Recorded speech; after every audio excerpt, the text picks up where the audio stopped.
Hello and welcome back to the Doctor Who Marathon. I'm your host McEdam, and today we're going to be talking about The Day of the Daleks by Louise Marks, who we haven't seen since, I believe it was The Planet of Giants, and directed by Paul Bernard in his first directorial Doctor Who story. So, there you go. This is a 4-part adventure. I got it on DVD, and it's the first appearance of the Daleks in the third Doctor adventure, having been not seen since Evil of the Daleks 5 years prior. Now, an important thing to note about this story, which I can't remember if I mentioned it, but it's 4 parts long, is that this story, when it first came out, the people behind it, John Pertwee and Katie Manning, I know for sure, didn't really like this story. They felt like there weren't enough Dalek props, and they had some new Dalek voice actors in this story, and they forgot what a Dalek used to sound like. So the voices here are incredibly strange and odd. However, for the 2011 DVD version, they actually added newly shot scenes with more Dalek props to make it seem more like a battle, and they got the revived series Dalek voice actor Nicholas Briggs, who's also known to Doctor Who fans as one of the creators of Big Finish, to voice the Daleks in a special edition on disc 2. And this is the version I prefer to watch. So I watched the 2011 special edition to the original Ed broadcasting. Just to let people know, because this story, despite it having the weaker, not enough Daleks and the Daleks' voices being a bit odd, this is considered to be one of the most fantastic Dalek stories. John Pertwee, I believe, had 3 Dalek stories, or 4, depending on your point of view. And in many cases, a lot of Doctor Who fans believe that John Pertwee had some of the best Dalek stories. And it's hard to disagree. He had some really great adventures with them, which is kind of funny because, noticeably, John Pertwee was known for hating the Dalek props. He thought they just looked stupid and silly, and you can't really be threatened by them because they only got like tiny hands like that, and they couldn't go up elevators, and they only had one eye, so they're going to have like bad depth perception. So that's a fun fact. John Pertwee hated the Daleks. Go figure. It is also the first story in a while that doesn't feature the Master. He was taken to prison at the end of the Demons. So a lot of ground to cover. It's also, as well, the first Dalek story in colour on the TV show, as they did have 2 films prior to this in the 60s that was in colour. But they're not canon to Doctor Who, so who cares? So anyway, 4 parts long. What's this story about? Before I even get in this, it's important to note that this story wasn't originally intended to have the Daleks.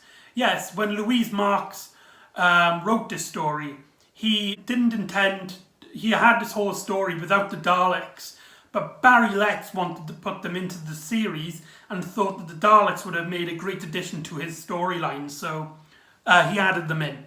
There you go. So most of the story, the start of it, is mainly about the Doctor working with UNIT, who, like before, are now working as a peace conference security system, as this guy named Sir Reginald Stiles. He gets attacked by somebody in like a gorilla uniform, and then just suddenly he disappears in front of his eyes before he has a chance to kill him. And Stiles, he's an organizer of a peace conference. So if he basically is mad or gets assassinated, it could start World War III, according to the Brigadier. It's really hard to see how, but apparently it could be. But anyway, so the Doctor gets involved, and he wants. But before that, we get this fantastic scene, like in the Daemons prior to this.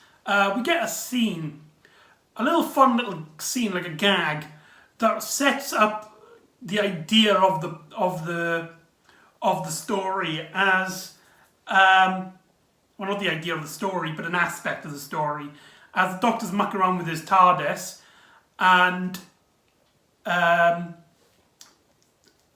whilst this is happening, something goes wrong, and Joe and the Doctor meet future versions of themselves, making this story technically the first multi-Doctor story, as it is actually the Doctor's sort of clone, and it's not a robot.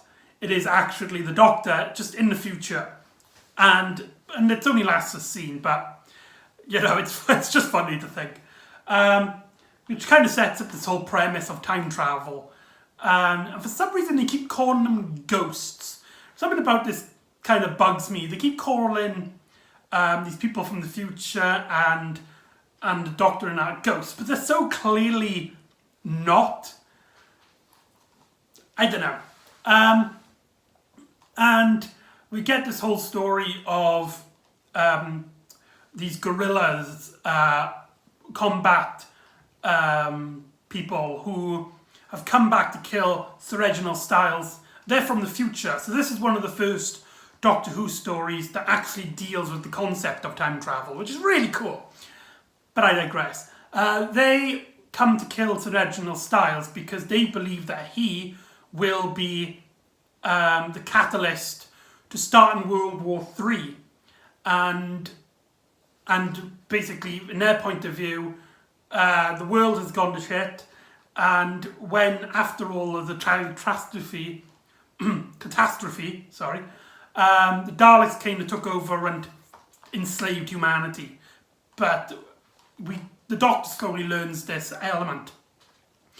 However, Jo Grant, she activates a time machine by accident, and she gets sent into the future, and she meets this guy called the Controller, brilliantly played by the actor, who I can't remember the name, I do apologise, and he basically works for the Daleks, but Jo doesn't know this, and neither does the Doctor yet.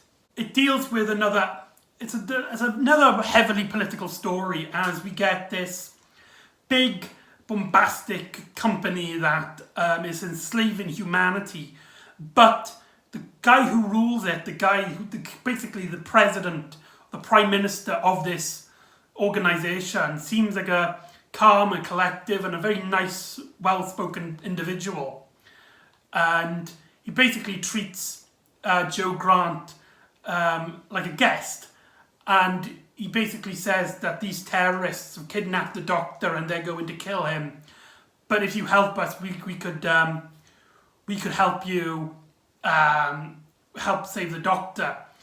And then on the other hand, we've got these kind of brutes basically planning to kill Sir Reginald Styles, and they're carrying guns and they're shouting all the time, but it turns out they're actually the good guys.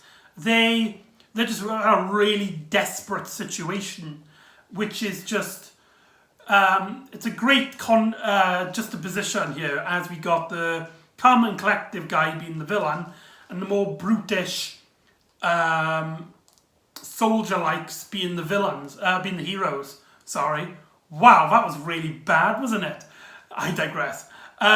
So, yeah, it's basically, the story is basically about don't judge a book by its cover.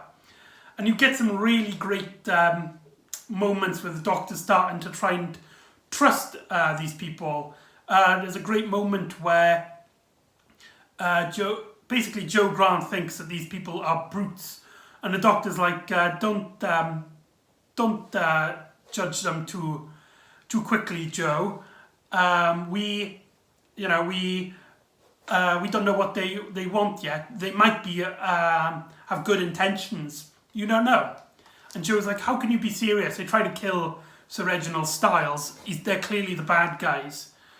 We just don't know what their plans are.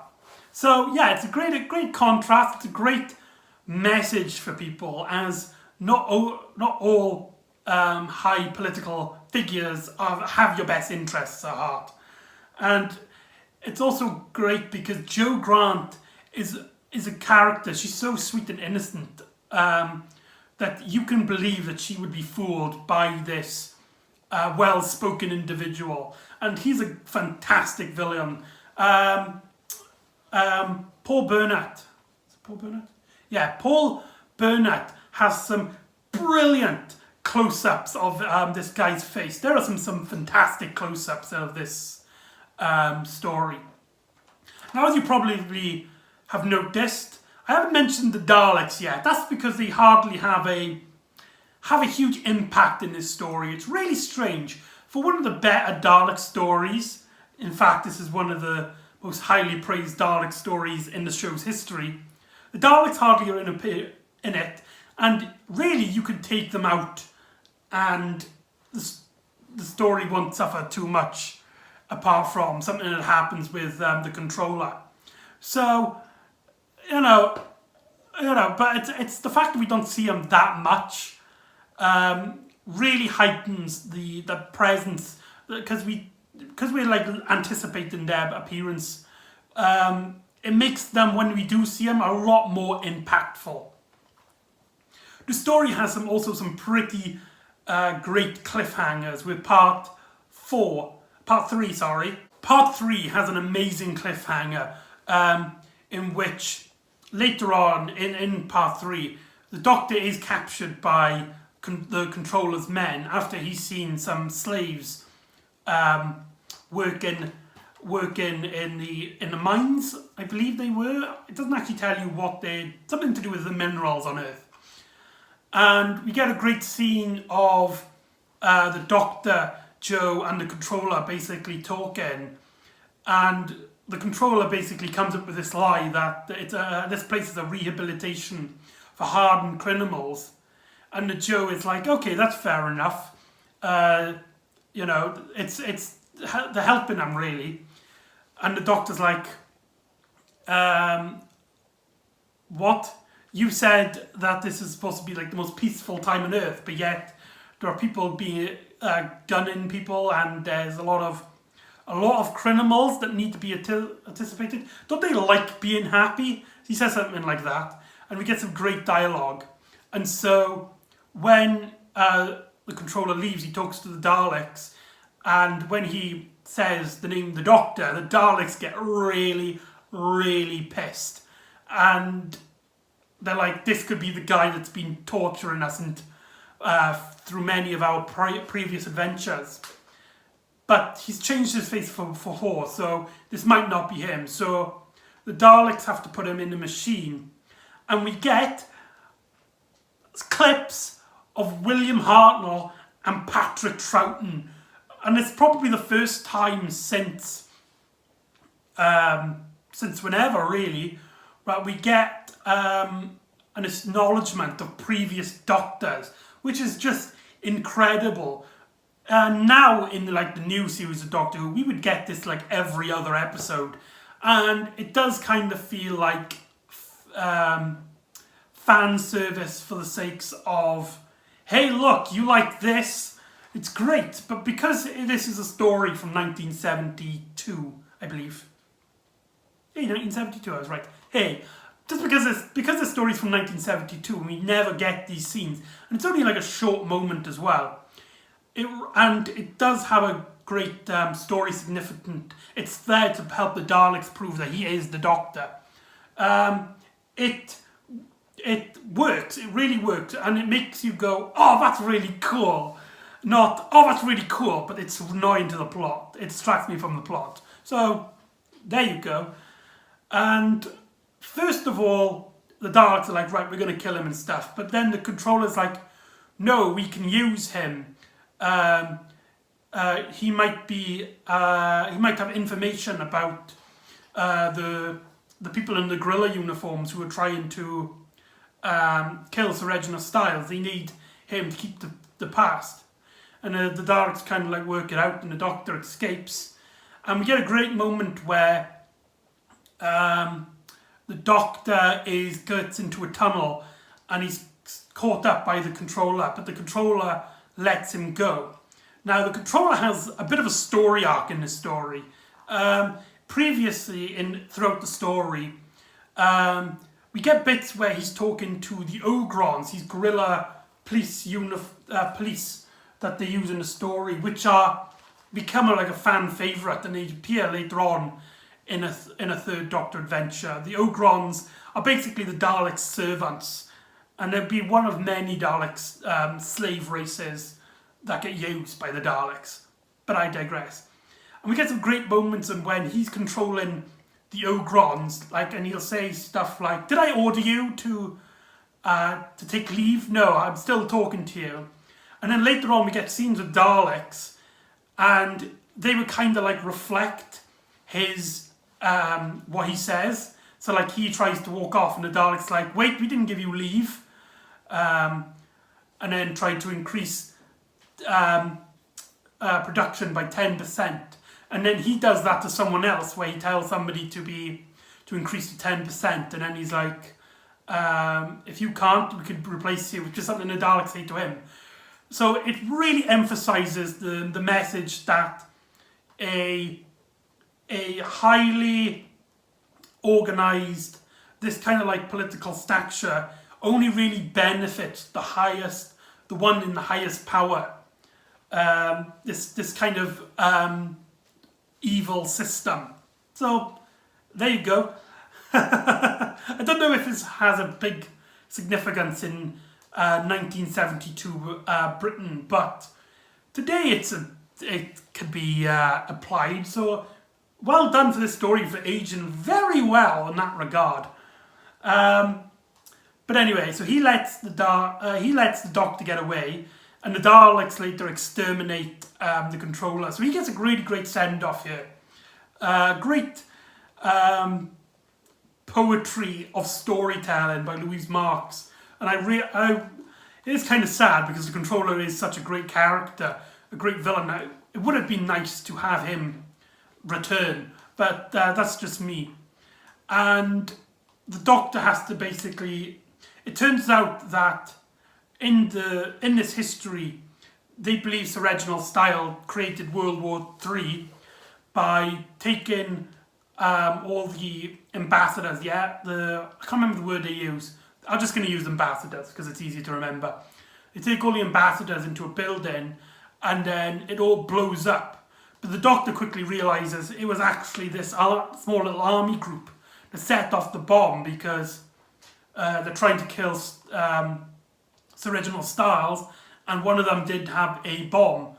So the Doctor has to get back in time and try and stop him from exploding the bomb. It's kind of like the Inferno in that case, where it's like we've seen the outcome of the story, so now we need to go and fix it before the outcome actually happens. So it's a nice, not a nod, but it's similarities between this story and the Inferno.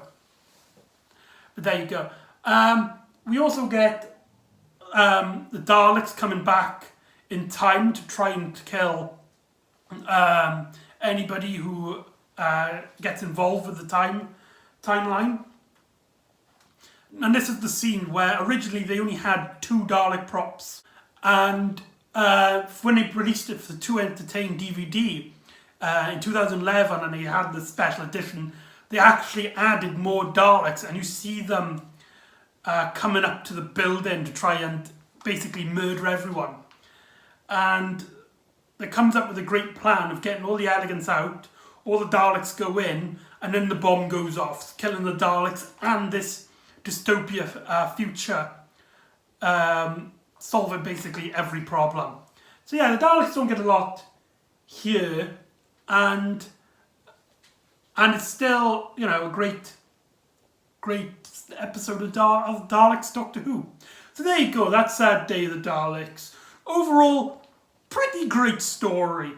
There's not really enough to complain about. So if this episode of my marathon is boring, I do apologise. I find that the ones that I do that aren't me criticising it are normally the boring ones. So I do apologise. So, Day of the Daleks, go watch it. Fantastic.